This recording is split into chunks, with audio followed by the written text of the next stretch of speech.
with courtesy and respect, but one might understand that men and women do not deserve the same courtesy and the same respect. This campaign does not suggest gender. Furthermore, it reinforces gender norms still for individuals who pursue sex reassignment surgery as identified as men or women. While the creator of the campaign had the possibility of offering equality between all individuals, no matter the gender or lack of gender, they chose to highlight transsexual individuals as belonging to one of the two sexes. The featured individuals listed their hobbies in PC. It's striking to see how they are the designers of the campaign, urging behaviors and attitudes that society expects from both men and women. Male to female transsexuals tell that they love staying in check, shopping in French house, while female to male transsexuals enjoy playing basketball with other guys and looking out for great pictures. Transsexual women act according to social norms, values, and behaviors affected to women, while transsexual men act according to what society expects from men. The possibility of identifying oneself as allowed to express one's masculine and feminine aspects is not raised. The spirit of the campaign is a symptom of a wider constraint which bears weight on transsexual and transgender community. They seem to challenge the gender binary, but actually they are confined to it. Gender norms are too hard to be challenged even for transgender individuals. And we can even go further by suggesting that these norms are reinforced by transsexual individuals. As Gany and Tuckbury put it, transsexual persons accepted binary system. It's only their original placement within the binary system that disturbs and dissipates most of them. Their gender identity and gender expression match. They also want their biological sex to match. Transsexual individuals are seen as rejecting social norms of gender, and they are sanctioned for this reason, but it appears that they accept this norm. Vivian Namaste affirmed that a majority of the transsexuals she interviewed, describe themselves as men or women. They even reinforce gender binary by pursuing sex reassignment surgery. They assume that biological sex, gender identity, and gender expression have to coincide. Very few people challenge in a permanent perspective the gender binary system. When a transgender person has not gone through the process of sex reassignment surgery yet, he or she is portrayed as deviant from social norms. The need for her or his gender identity and gender expression, and her or his biological sex to match again is put forward. When this person has been operated on, she is able again to blend in the crowd since gender identity, gender expression, and biological sex no match. In her book, Just One of the Guys, Kristen she corroborates the statement with testimonies of female to male transsexuals who attest that, in their workplace, they cannot benefit from mass privileges. Most transgender individuals finally pursue sex reassignment surgery and are reintegrated within the gender binary. Transsexual individuals are still locked into the gender since their only available authentic gender is the opposite one. They are limited in the expression of self. Transgender individuals do not want to change sex, but to express themselves sometimes as a woman and sometimes as a man, or to mix their feminine identity and their masculine one. They are marginalized and ostracized by patriarchal heteronormative society, but also by transsexual communities. Ashley is the only transgender person portrayed in the campaign. Her case demonstrates how transgender individuals have difficulties to be accepted, even by transsexual communities. Transsexual and transgender people speak different languages, according to Vivian Namaste. They have distinct experiences and face similar issues. Thus, same words do not have the same meanings for transgender people and for transsexual. For instance, gender binary refers to a regressive old concept that has to be a neutral for transgenders, while it's about transitioning from one end to the other end of the binary for transsexuals. The DC campaign guided them in an attempt to improve gender non-conformist respect, but it ignores the fact that transgender and transsexual people have very different experiences and perceptions of the gender binary. As a conclusion, I would like to question the burden of responsibility challenge to the long-term perspective with social gender norms. In my essay, I did not want to point out transsexual individuals do not challenge enough the gender binary. More than a political identity, transsexuality is a personal one. My point was to demonstrate that transgender individuals really threaten gender, whereas transsexuals only reject their own position on gender binary. In order to continue the debate, I would like to raise the following question. Who has the responsibility to counter gender binary? Isn't it the duty of all feminists to affirm that gender binary is backward or oppressive? Is the responsibility of challenging gender binary and solely based on transsexual men and women?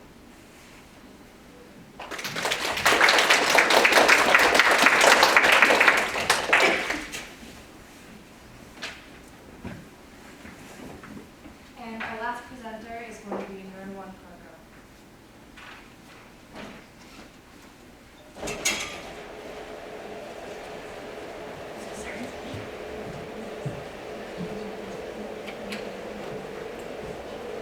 Good morning, y'all.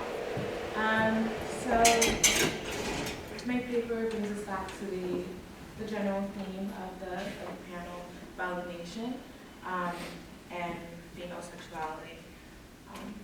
When female hormonal contraceptives were first created, they were touted as one of the greatest advances for women's rights. Contraception captured the imagination of well-meaning feminists concerned with the burdens of motherhood and bodily integrity, and less scrupulous, overwhelmingly racist population controllers concerned with the unsupported birth rate of, quote, undesirable people. Depo-Provera, a tri-monthly or a tri-yearly or quarterly injectable form of hormonal contraceptive, served both of their interests because a single shot protected women from pregnancy for 3 to 6 months, freeing her from the need for continual responsibility for birth control. Both forces focused primarily on women in the third world or global south, with Depo promoted heavily in Africa. Using the works of Betsy Hartman, Michael West, and Amy Taylor, I intend to explore why, when confronted with culture, tradition, and nationalism, a political battle that played out on women's bodies oftentimes left little room for the women themselves. Zimbabwe proves to be an appropriate and important case study to gauge the impact and legacy of Depo-Provera in sub-Saharan Africa. I contend, since Depo-Provera was introduced into Zimbabwe as a tool of white supremacy and later perceived as a neocolonial effort to undermine African nationalism, the controversy surrounding Depo-Provera disempowers in the absence of regulation while simultaneously creating a space to resist and redefine patriarchy for Zimbabwean women. Before unpacking the particular conditions in Zimbabwe that facilitated Depo's rise to the second most used form of birth control in the nation by the 1980s, there first must be an understanding of the history of population control and family planning agencies.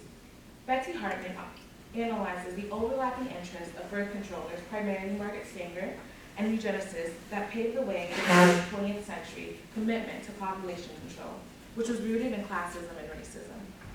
Stanger, who was originally committed to dispensing birth control, quote, shifted the focus away from women's rights, embraced eugenicists and an elitist view of the poor. Stanger's influence, coupled with private investors, contributed to the U.S.'s concerns about the looming population threat of the, quote, human needs, which normally meant the poor, mentally disabled, incarcerated, and colored women within and outside of the U.S. borders in the late 1950s. By the 1960s, ads warned the impending population bomb ignited by the Third World. The rhetoric aimed at the Third World did not go unchallenged and received pushback from many nations. Consequently, the original tactics of racist self-preservation were masked as beneficial to the welfare of the nation.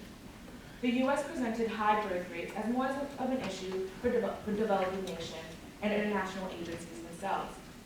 More mouths were harder to feed, and more bodies were harder to control, house, and employ, which could lead to civil unrest, thus making returns on investments unlikely for investors. By the close of the 1970s, the U.S. had rallied international organizations like the UN, World Bank, and other multilateral agencies behind their platform. Now using the phrase family planning instead of population control, organizations and NGOs began attaching population control mission to aid and funding for African governments. These governments, in turn, became more and more willing to form family planning agencies. Definitely informed by these global trends of economic manipulation, hormonal contraceptives, especially Depo-Provera, has an interesting domestic history in Zimbabwe. The first family planning agency in Africa was introduced in southern Rhodesia, later known as Zimbabwe, in 1957, when it was still an English colony under the minority-ruled white government. Immediately, African nationalists were hostile to the idea, arguing that it was a part of conspiracy to control the black population. Officially marked as an increase to women's rights by, quote, freeing them from multiple births, white elites only targeted poor women and women of mixed race, while simultaneously encouraging immigration of white settlers into Rhodesia. Rhodesian politicians were not shy in hiding their true discontent with providing for an ever-growing, shiftless, and incompetent Africans. Although there were no official institutions to carry out this objective until 1965, almost all family planning initiatives focused exclusively on poor women's reproductive capabilities, without question, not men's. Since the minority white government was not recognized as a sovereign state, corporations sold the pill, IUDs, and other forms of birth control to Rhodesia without regulation. The first world used Rhodesia, and countries like it, as testing grounds for their new reproductive technology, like Depo-Provera. In a brief history of Depo was created in the labs of Upjohn in 1963. After 2 years, the Food and Drug Administration granted it investigative new drug status, and the company exported it to 70 foreign nations, mostly in the Third World. This coincided with the establishment of Rhodesia's new objective. Without hesitation, Depo was welcomed into Rhodesia against the protest from many black nationalists. Yet in 1967, Depo failed to pass the FDA regulation in the U.S. because of links to breast cancer, skin bone density loss, and other major side effects. Despite this ban, Depo was not halted in Rhodesia. The greatest benefit for family planning proponents of Depo was, quote, it's easy to administer, long-lasting, and effective in pregnancy prevention. And once a woman had the injection, there was no possibility of its failure, unlike the pill. However, as Michael West argues, freedom from responsibility can also mean loss of control. Once severe risks were discovered, they were concealed from women receiving the injectable, and in some cases from the people administering it. As Rhodesian women began to report more banal but equally disruptive side effects, including menstrual disorder, tiredness, and violent mood swings, the only possible course of action was to wait for the drug to wear off. Even though some women continued Depo despite these side effects, many Rhodesian employers, mostly white, began to require proof of injection, or at least proof of visiting a family planning center to work. Hence, more women were using injectable, most women using the injectable experience one aspect of the family planning promise, freedom from birth at the expense of reproductive freedom. Coercive and forced birth control compliance only intensified pre-existing claims from African nationalists. Not altruistically interested in women's suffering, nationalists constructed their women's reproductive ability as a site of battle between two political forces. In conjunction with traditional and cultural objections, nationalists argued that birth control was positively dangerous as Zimbabwe was an underpopulated country that would need more hands to till the soil and work in factories after its liberation from white settler rule. While nationalists demonized all forms of birth control, there was particular scrutiny placed on Depo-Provera because while the pill you could just throw away, Depo was more discreet.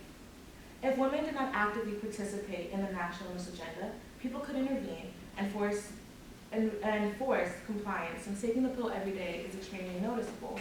If stopped, reproductive capabilities returned immediately and side effects.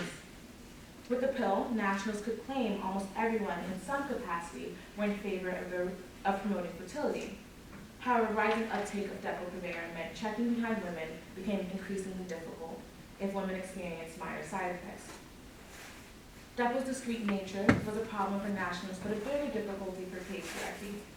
If women could regain control of their bodies, how long would it take until systems that relied precisely on their lack of reproductive control crumbled? Depo made women's bodies disordered in the national imagination, insofar as they could not they were not able to be regulated or reproduced. In patriarchy, and especially in a new nation, a woman is seen as a vessel for life and producers of new citizens and responsible for the reproduction of culture. DEPL impedes both of these aims. This thought was so threatening and embedded in the national scheme that as soon as gaining independence in 1980, the country banned the use of Depo-Provera and dismantled all family planning agencies in 1981. The prohibition of Depo reaffirmed male domination over the female body within the patriarchal framework. Sociologist Amy Kaler is more optimistic about the motives behind this ban, stating nationalist policies and fear of disorderly women, along with genuine health risks posed by the synthetic hormone of Depo, led to its banning by the Ministry of Health. However, it is difficult to imagine health risks were a real concern for new Zimbabwe government when most of the conversations around the ban were about asserting itself as a victorious minority government. Women's suffering was only deployed to serve the purpose, to serve their pursuits, and never just exclusively. After the ban, no new program for women were created to educate them, nor were new hospitals established to deal with the side effects of this low-lit birth control. The only thing that changed after 1981 was women lost the freedom from unwanted pregnancy and gained nothing. Surprisingly, by the mid-1980s, Zimbabwe had to revisit the stance on family planning because of a 4% population growth for consecutive years.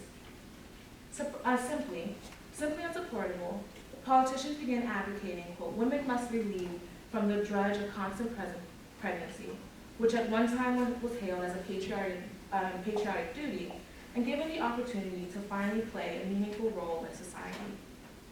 Without debating if bearing children was a meaningful role in society, this change in policy opened up a space to once again resist patriarchy. Depo was allowed back into the country of Zimbabwe, as Zimbabwe embarked on a 5-year family planning mission backed by the UN. Just lost my place, sorry. The UN, World Bank, and USAID. Many women were eager to return to Depo after they were assured the new formula of the injectable had less severe side effects.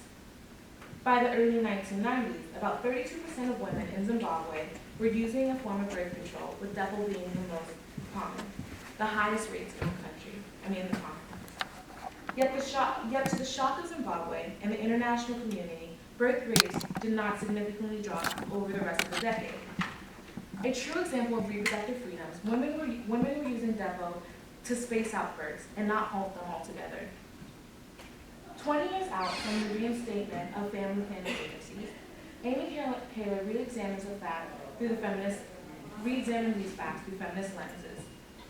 Although many feminists who would disagree that Depo had added benefits over other forms of birth control, many contest the notion that Depo's discrete nature helped women subvert patriarchal demands, since subversion requires strategy.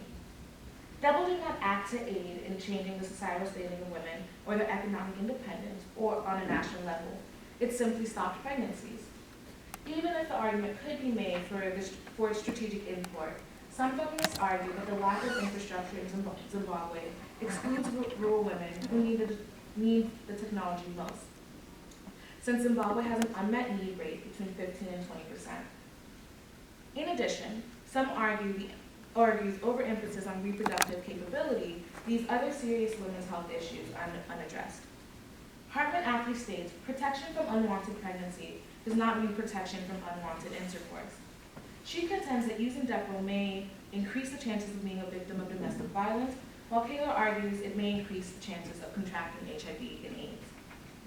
Many modern feminists who have come to denounce the use of Depo call it a band-aid that tries to solve the issue of a high birth rate in the poor without ever examining the systems of disadvantage that place women in those positions.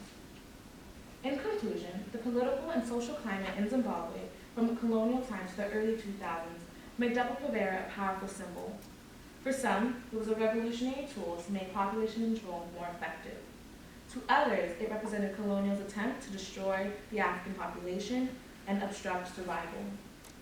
Some women view it as the best way to reclaim their bodies, while others are beset with side effects that make bodily management torturous. Likewise, many believe that Depo-Provera's presence is more harmful than beneficial to all women. Whichever slant one chooses to embrace, the truth and other possibilities are too real to ever depoliticize Depo-Provera in Zimbabwe and in the greater context of sub-Saharan Africa.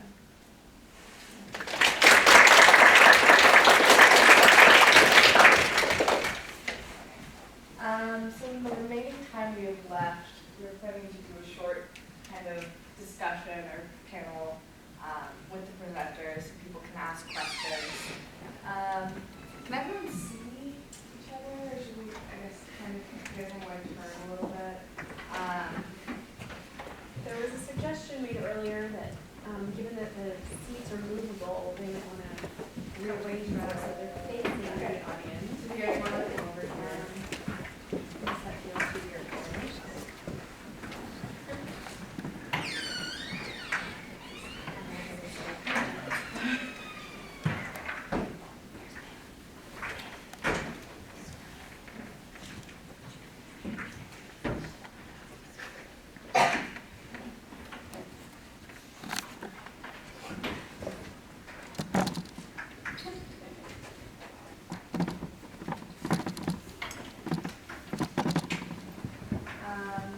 So just to start things off, I can ask the first question, but if anybody in the audience has a comment, please feel free to jump in.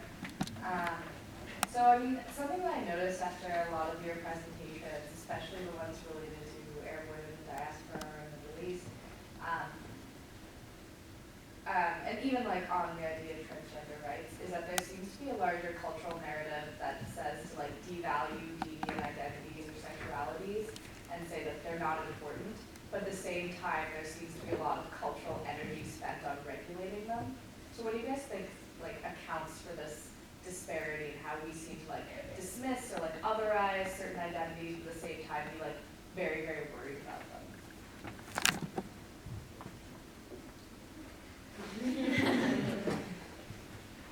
So I really think this happens, and I think we are very worried of regulating them because they're actually very threatening to the status quo, I guess. So like basically just to do an analogy to like our class in the 1800s when like the Victorians were very concerned with sexuality, but sexuality was also such a taboo in society. I think that's kind of the same thing. Like it still happens to this day. So.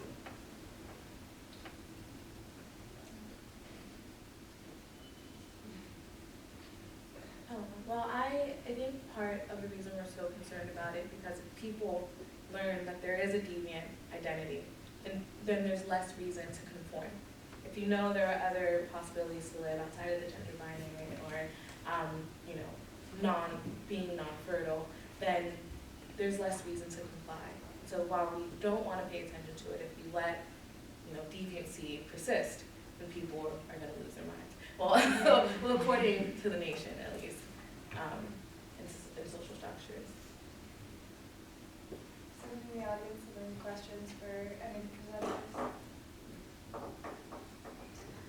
Leon, I have a question for you about, first of all, was the Depo-Provera, is that subsidized by the government in Zimbabwe Currently or in the past? or in the past? Yes. And when it was still Rhodesia, it was completely free to everyone. Do you know what they did regarding like condom use or other forms of birth control? Was that the only type? It was all hormonal. There wasn't any push for condoms. Because I think that's really interesting when you brought in like HIV and STDs, because there's so much more than just like preventing pregnancy. Exactly. Especially if the government's trying to say it's for like women's reproductive rights and their health. Well, It's kind of, you see that like inconsistency if they're only operating with one type, it's only preventing pregnancy. exactly. There's a lot of Catholic agencies currently in Zimbabwe, and that has a lot to do with the lack of condom use. According to the Catholic Church, condoms aren't real. And so these agencies that are trying to do good work there, they can't give out condoms, and then the Zimbabwean government currently doesn't promote condoms. They just promote, not their version of abstinence. Yeah. Yeah. Somebody else had their hand raised. Yeah, so I don't know, I'm just like a regular guy, so I kind of of a lot of things you guys are talking about with our psychic history, many of these things. So I grew up, and I had this idea of normal. And that idea of normal for me is maybe a little influenced by a lot of the things you've talked about, something that I'm not even aware of. It just happens. I'm a binary, I don't even know what that is. But I have this idea of normal, this idea of what makes my life fulfilling, what makes a woman's life fulfilling, and that's based more or less on the traditions that we've all been influenced by, especially in this country. So I guess my question is, what can I do? I don't really have time to research. And, I don't know, what can I do, I guess, moving forward to kind of address this idea of normal for me, and maybe embrace this, I guess, the cultural things that for me I've been unaware of that have influenced me. Like, what can I do? Just throw my head, I don't know. That's a great question. Why don't we just have each of the panelists? Just everyone in the room. So do you want to start? Sure. First, I would say take a women's and gender studies course. I don't know. I guess I'm sure everyone's pressed for time, but maybe reading a couple of articles on a feminist blog or something. I promise it will be very interesting. And I don't know. I think if you seek out the right places and people on campus, you will be thoroughly impressed by everyone's knowledge on all these different gender topics. And blown away by how much each person knows, and surprised by different structures that you're just totally unaware of. Yeah, I would also agree in terms of taking a women and gender studies course. I'm an IPEC major. I never thought I'd take a women and gender studies course, but I took one with Professor Onona. It was sexual politics in the Arab world, and I think it just opened my mind so much. Even if you don't necessarily agree with certain topics, just being aware of, just being aware of all these different things, it's something that's just so fulfilling. So I would just recommend taking a course if you have room in your schedule, because it will be really fulfilling. I think Intro to Women's and Gender Studies is a good way to start, so that's a good course to take. And also talk to people, just listen to different points of views. And I guess even if here we all took classes in gender studies, we are interested in this, but we always have boundaries to break. So taking this sexual politics and the Arab world was really groundbreaking for me, because you just have so many conceptions that Western feminism is very good at just pointing and using other cultures, and then you see the things are so much wider, and you always have things to learn. So even if we're here and saying a bunch of things, we are also reinforcing and I guess influenced by the culture and mainstream. Everybody's like this, so you're just one of us, I guess.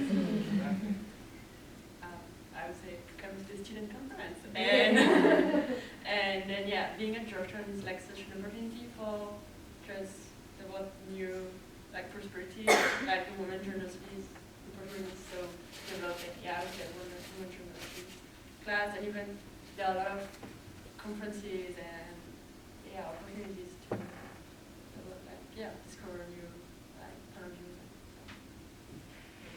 Well, I agree with them that the classroom is a great place to start. The classroom only takes you so far. And so just interacting with people who aren't like you, whether, it's just another guy of a different race or someone of a different class or whatever, because even that may not be specifically that may not be specifically around gender, but interacting with other people open your eyes to other ways of looking at things, and then you find someone else and they open your eyes to that.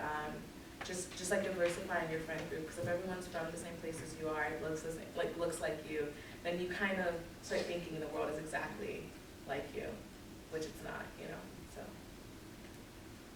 And we have time for maybe one more question. All right, did you follow up? No, I'm just thinking. I just wanted to add a comment to you. I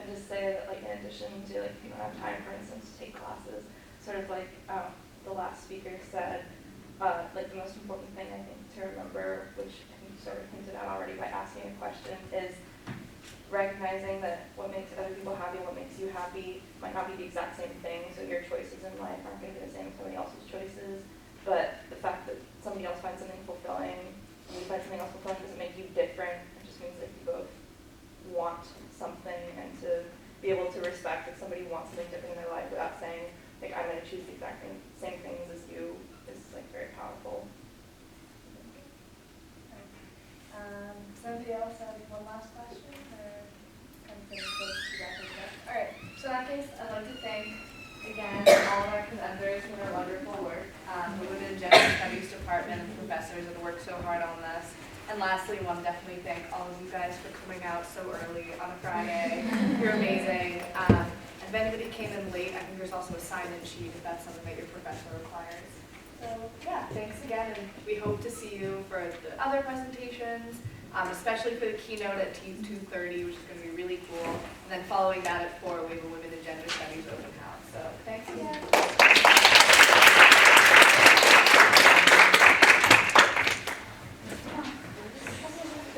There's more coffee and some cookies. I gotta go.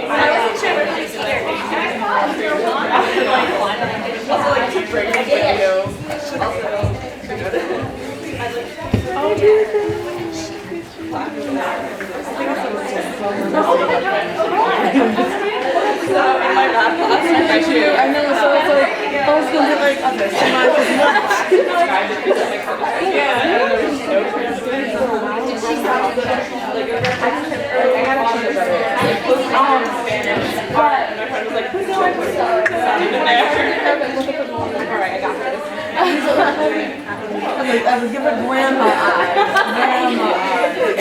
Grandma eyes.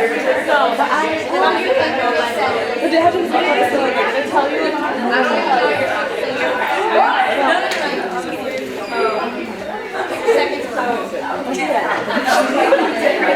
I don't know if I'm gonna need my rain boots or I can just walk out like this. I'm gonna just try. Oh my god, this is so